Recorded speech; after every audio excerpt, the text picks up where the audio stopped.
Hey, everybody, welcome to another episode of Reviewing Comics with me, your host, Alexander Turbin. Today, I'm going to be reviewing Alice Cooper, The Last Temptation, um, Book One by Michael Zulli and Neil Gaiman. And I'm doing that for a couple of reasons. But before we get into that, I'd like to show you some of my own work. Um, this is Random Access. It's a full-size 12-page, mostly full color, but I've been going back to black and white to try to catch up on stuff. And so you can get that at patreon.com/Alex Turbin. You can also get these at alexanderturbin.com, which also has Mutandis and The Forlorn and all of these random accesses and a whole bunch of other stuff. Or you can contact me directly at Instagram at AlexTurbin04401 at Instagram. They all have backup stories by Chris Knox, and the newest ones have had a backup story by Paul Courtjohn, and those are really great reads. And I really appreciate the support that you give to me and my artwork. That kind of support always is appreciated. So the biggest reason that I'm going through Alice Cooper's The Last Temptation is we lost Michael Zulli, who is the artist on this, on the 8th. And July 8th, that is. So just a couple days ago. Today's the 10th or 11th. I can't remember. I was planning on doing this anyway at some point because it's just a 2-issue thing, and I love Neil Gaiman and I love Michael Zulli, and I just kind of wanted to review it and go over it and stuff. I don't know if it's going to actually get a score at the end. I don't know. But another reason that I'm doing this is because I kind of wanted to give a little bit of a discussion about Neil Gaiman. And Neil Gaiman is going through kind of a Me Too movement where he's been accused of some sexual deviation or whatever. It's really easy to jump on either side and say he's a horrible person and should be crucified, just like a lot of people did with Ed Piskor.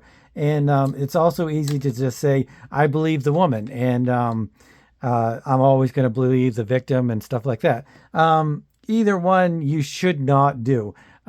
You should wait until there's some more investigations, some more information comes to light, because it always does. If there's something more and bad, it always comes out. And if there's nothing to it, that usually comes out too. One of my favorite hockey players, Patrick Kane, was accused of something similar, and it proved to be that it was completely bogus, and that the woman was just kind of a crazy money grubbing whatever. But that's not always the case. So I would say let's wait until more information has come to light and not make rash decisions either way, because either way, making decisions like that without having any kind of facts or anything is just wrong and does a disservice to both the victims and the ones who are blamed. So yeah, that's my take on Neil Gaiman and what's going to happen with him. I mean, I hope it's not true because he's one of my favorite creators, and I just hope that it all comes to the best. But if it doesn't, it doesn't. That's just how it is.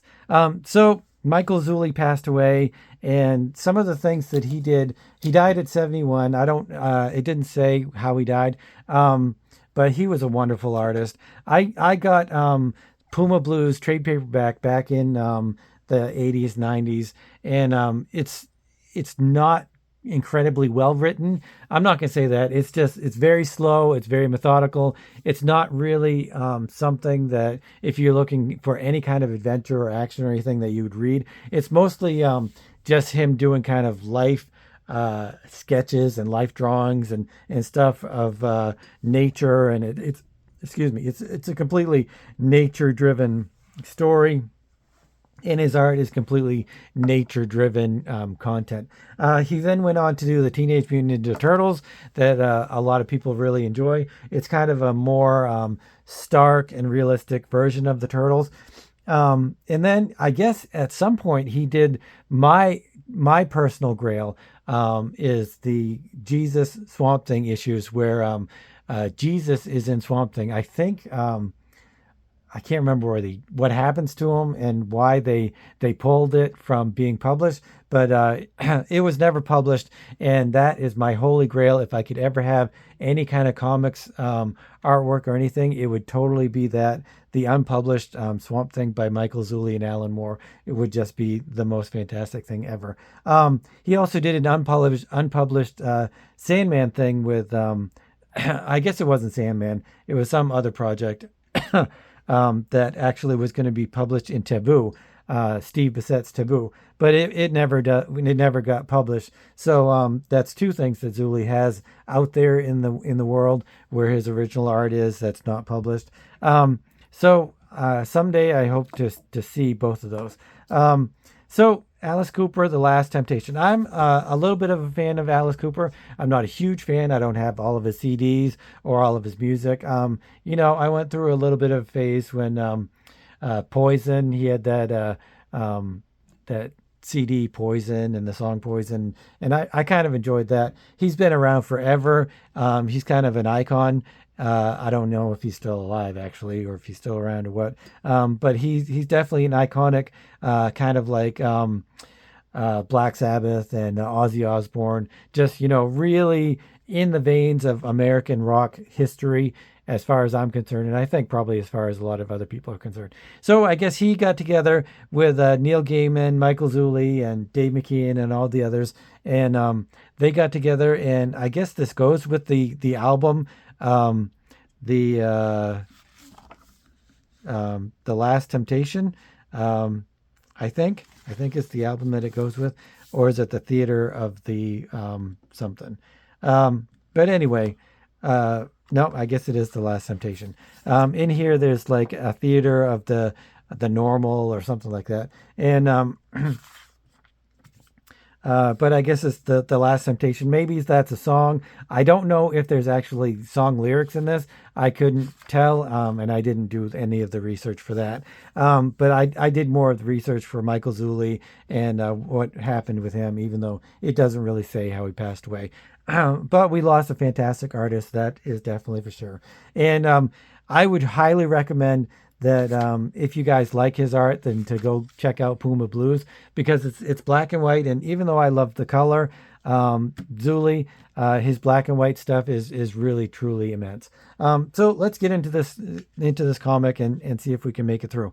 Neil Gaiman obviously is a master of dialogue, and I mean, I love The Sandman. It's one of my favorite comics of all time, and yeah, so he just takes over this comic, and he it's like a torrent of a story, and it feels very, very Sandmanish, where because Sandman, I mean, you would have the running series where it's talking about the Endless and Sandman and Death and all those people, but it also would delve deeper and have just individual stories, and the individual stories were actually what made Sandman kind of what it was for me. And really, when you read Neil Gaiman, it's almost like he's there behind you whispering.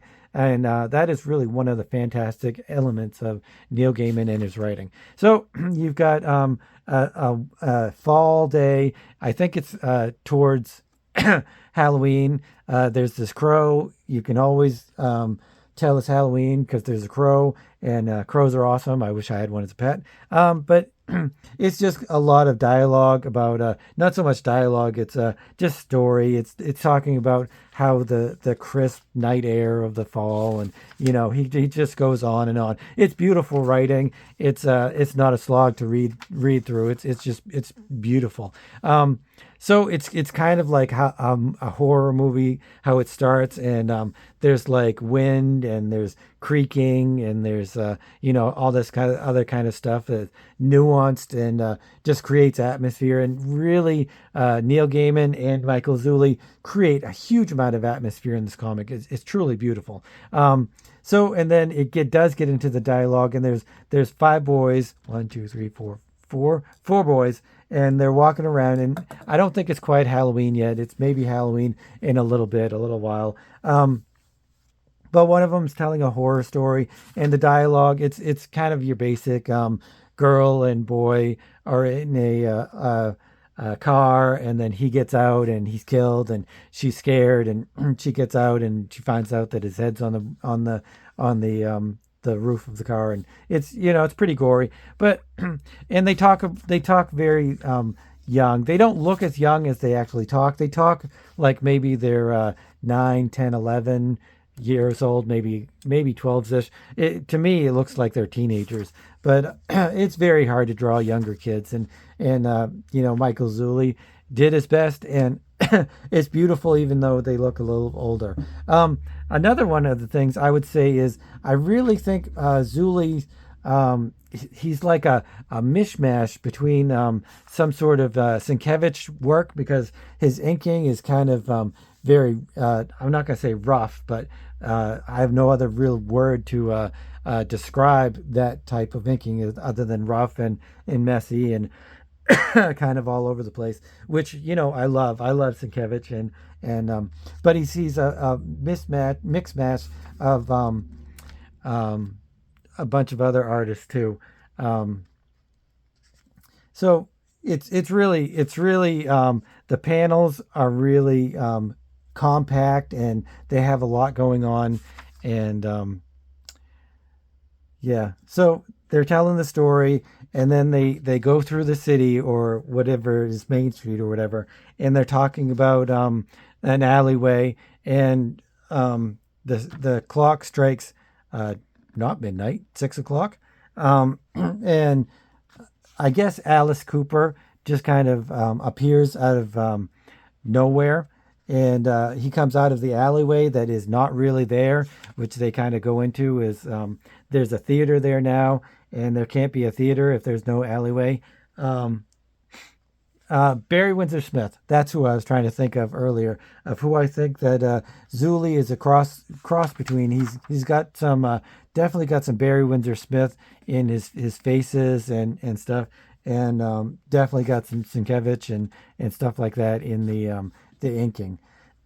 He does a lot of hatching, cross hatching, but he also uses a ton of duo shade and zippertone and stuff like that. I can't remember if duo shade is the one that you the whole page is duo shade, and you just use the emulsion to create the effects right here of the hatching, cross hatching, or whatever kind of dual shade effect it is. I think it's dual shade. It may be duotone. I can't remember between the two. And I don't know if people use that still. Do they still use that, or is it all done with the computer?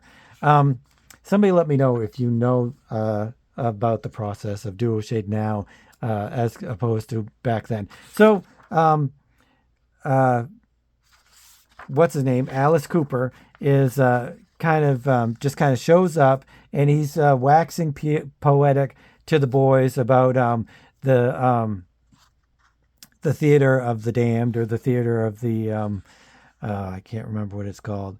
It's the theater of the now, the theater of the something, the theater of the flesh. I think he uses the theater of the real. That's what it's called. It's the theater of the real. But he does use some other terminology for it. It's the nice panels. I'm not going to go through the art and the writing later on. I'm just going to kind of go through it now, and as I'm reading the comic, or as I'm going through the comic with you guys. I love the 4 panels, and then it has the 9 panels or 7 panels. He's got a lot of variety in the panels. It depends on how much dialogue and how much mood and stuff is going on. You really need to, like, if you're going to use a few panels, that's fantastic. If you use a lot of panels, that's fantastic. But you need to have a reason for doing both, or either. Whether it's, I mean, doesn't mean you have to have a lot of dialogue or a lot of text in a lot of panels either. It just means that you have to have the plan, and you have to be executing the plan according to plan, and not deviate just because it looks cool or whatever. So he's just kind of waxing poetic. Alice Cooper is to the boys about the theater and what's going on, and kind of being a little cryptic and horrific, and kind of trying to get them scared, but also enticing them, because that's really what horror does.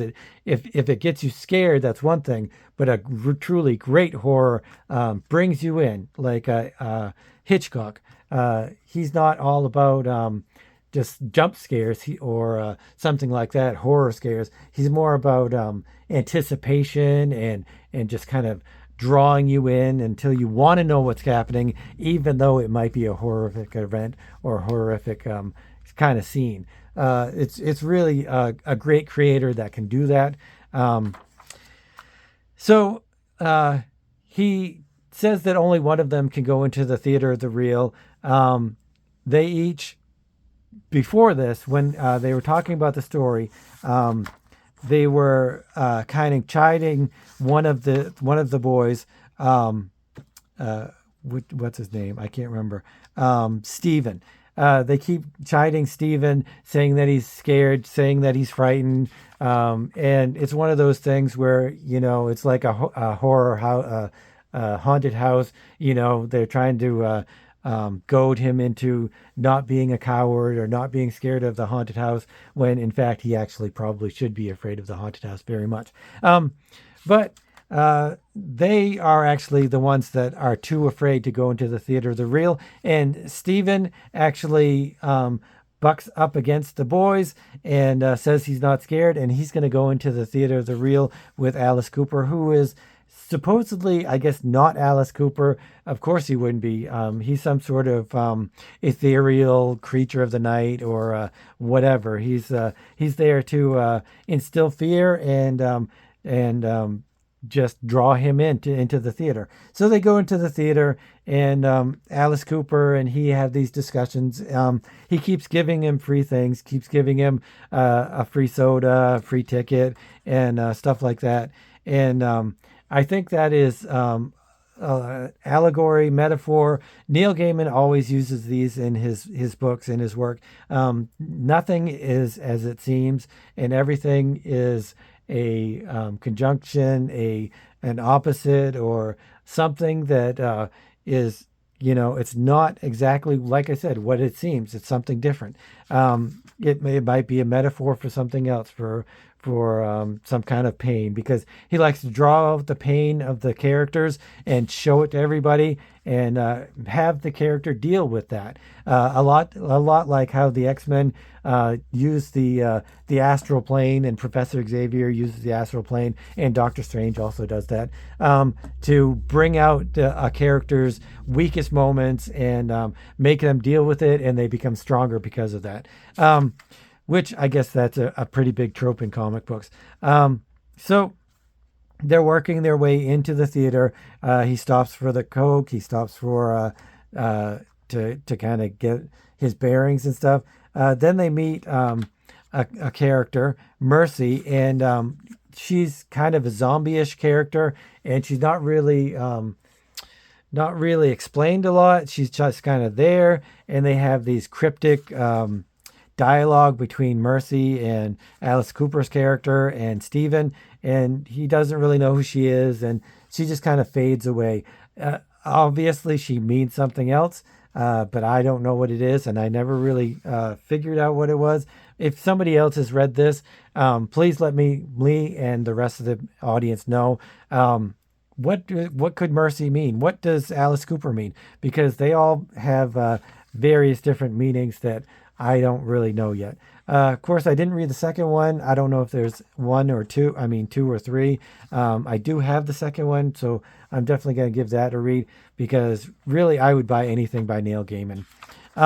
So he goes into the theater. There's nobody there. It's this run-down, old, raggedy theater, but you could tell at one point it was a beautiful complex. And Alice Cooper is behind him, and Stephen goes and sits.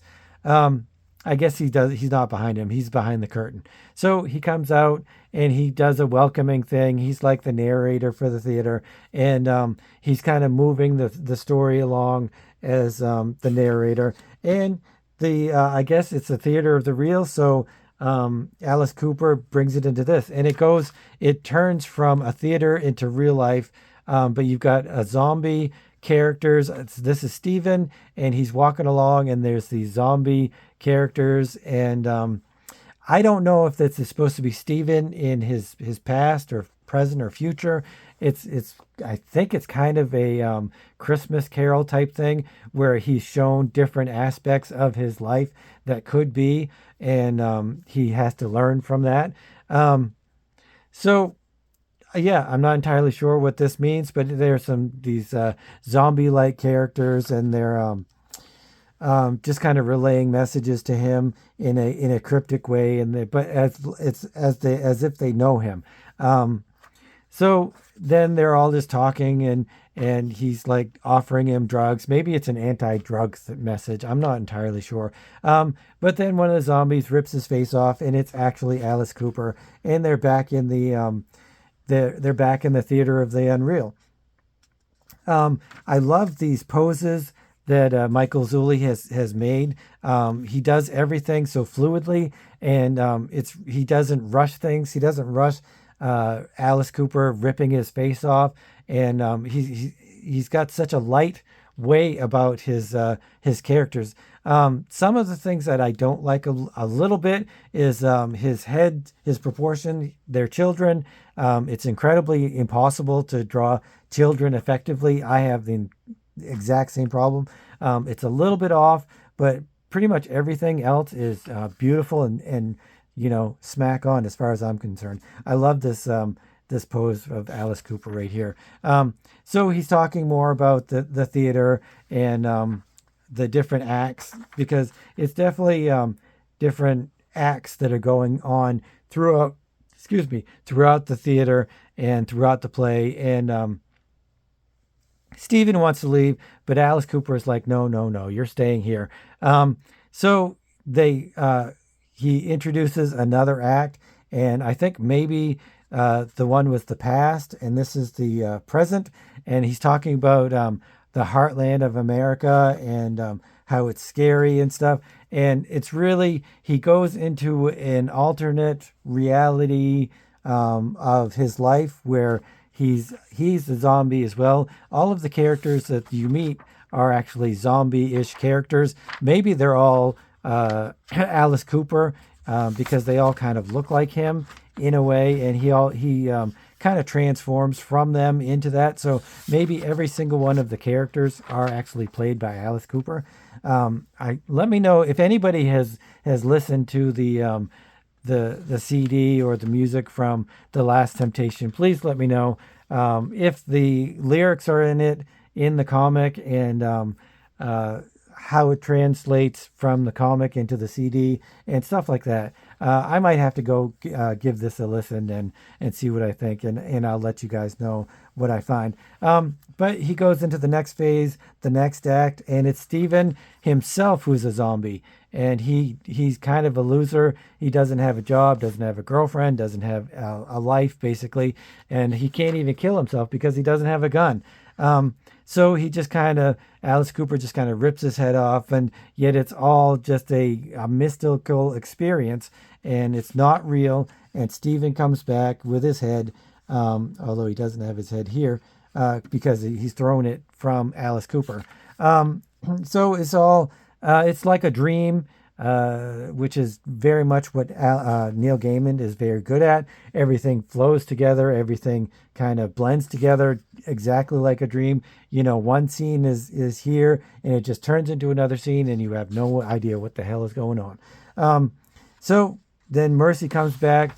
At one point in the beginning of the him at the theater, he said, "Is this a strip club?" And Alice Cooper says, "It's nothing so crass." But she actually does start to strip, although it's not really, she doesn't strip actually. She just kind of takes a little bit of her clothes off. And Alice Cooper goes on about sexuality and how he felt about women, and how he felt about sexuality, and how he felt about growing into his own sexuality and stuff. And it's kind of an odd turn of events. I really love this. This is classic Todd McFarlane. I don't know who originally did this kind of thing, whether it was McFarlane or whether it's completely somebody else. My guess is maybe Michael Golden, because it seems like a lot of the Image guys and stuff like that took a lot of stuff from Michael Golden, and that kind of seems like something he would do. You've got a lot of great textures. Not only does he use the Duoshade and Zipatone and stuff going on here, but he also uses his brushwork is beautiful. It's like a combination of the Duoshade and the brushwork that just makes this stuff electric and alive, which is really fantastic. But she's kind of stripping, and he's really getting into it, and Alice Cooper's character is kind of goading him into getting into it. But Mercy, she's I guess she's a good guy, and she decides that she can't do this. She can't entice Steven into something that she doesn't want him to be into. I don't know. This is kind of weird. It's fleshy, and her skeleton is kind of showing. Excuse me. So I'm not entirely sure what's going on. I love these panels. This looks very Dave Mazzucchelli-ish, where he did a lot of the kind of close-ups and stuff like that. But it's really great. More of the Duoshade, Duotone, and it just flows along. You never have to reread anything in this. There's no arrows. He's gone through a lifetime of mistakes and successes to create doing comics the way he can do comics now, or the way he has been able to do them previously with the Sandman and stuff like that. It's just completely beautiful.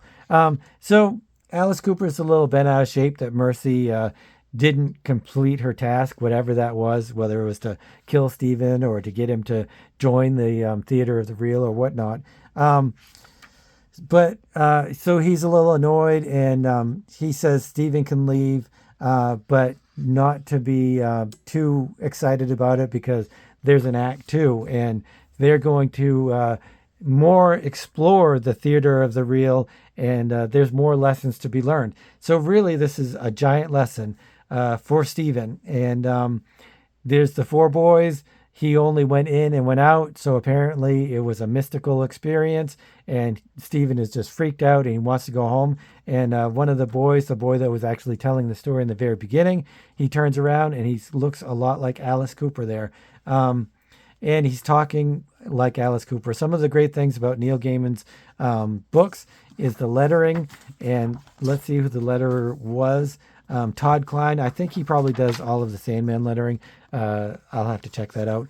But all of the lettering and the word balloons, when they're in somebody else's tone, in somebody else's dialogue, whatever, looks a little different. He has this little stuff around the dialogue. It's the word balloons that is kind of chopped up and it's creepy and scary looking. So then the last page it talks about what's going to happen in Act 2 and follow Steven through a night and a day as he discovers that nothing's free.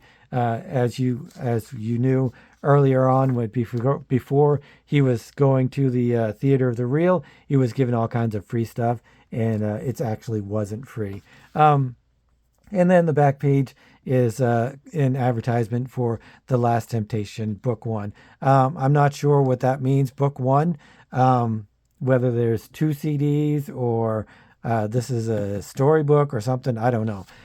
Another great thing is the cover by Dave McKean. All of Dave McKean's covers fantastic. All of his work is fantastic. I'm definitely going to go through a bunch of his stuff at some point. But it is a beautiful, beautiful book, both beautifully written and beautifully crafted by Michael Zulli and Dave and Neil Gaiman. And I guess it was Alice Cooper and Neil Gaiman created the story, and then Neil Gaiman went and did the dialogue and stuff, or whatever, put the story into a recognizable thing, and really a great thing.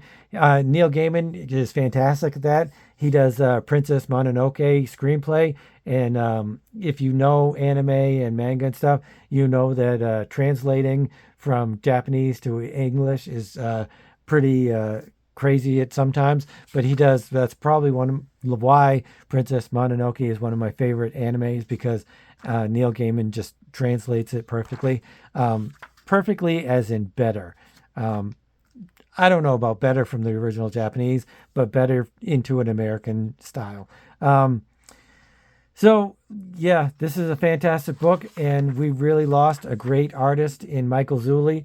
And I hope for the best with Neil Gaiman's stuff going on now. And yeah, we're never going to be able to, we're never going to see another book like this, another comic like this, because we lost a unique individual. Individual.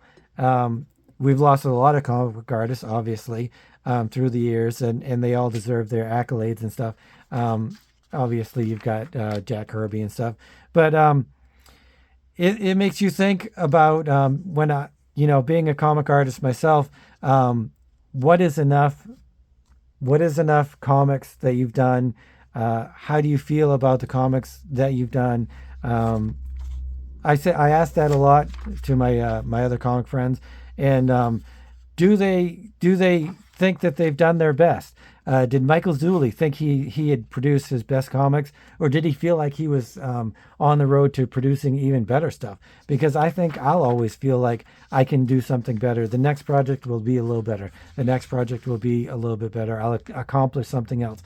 We're all striving towards something when we're making comics, and it's. I think one thing is to leave your mark in the world, to create something that other people will appreciate and judge and hopefully love. And because we as fans at one point read something that influenced us, that made us want to create comics, that made us want to become storytellers, and it's really a cyclical thing where somebody's going to read this. I mean, this may have influenced me, of course, at the time. This was in the 90s, I think. What year was this? 94. Yeah, this came out in 1994. So I was in my comic making, not my prime. Hopefully my prime's right now. But anyway, 94, and it's a beautiful thing.